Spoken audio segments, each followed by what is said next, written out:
శ్రీ విష్ణు రూపాయ నమశివాయ. పూర్వం కాశ్మీర దేశంలో ఒక బ్రాహ్మణుడు ఉండేవాడు. ఆయనకు ఒక కూతురు ఉండేది.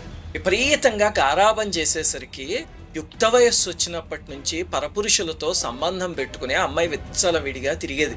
తండ్రి భరించలేక ఒక మంచి బ్రాహ్మణ కుటుంబాన్ని వెతికి వాళ్ళ కుమారుడికి ఇచ్చి పెళ్లి చేసేసి చేతులు దులిపేసుకున్నాడు.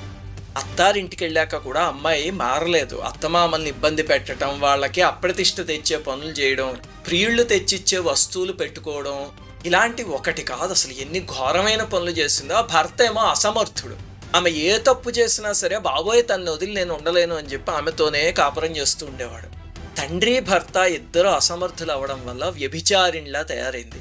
అందరూ కలిసి కర్కశ అని పిలవడం మొదలుపెట్టారు. నిన్ను ఇంకా మేము భరించలేమమ్మా అని అత్తామామలు ఇంట్లోంచి బయటికి గెంటేశారు. పేరు కాపురం పెట్టాక ఇంకా ఆమె వ్యభిచారానికి హద్దు అదుపు లేకుండా పోయింది. భర్త అసమర్థుడైనా సరే ఆ చిన్నపాటి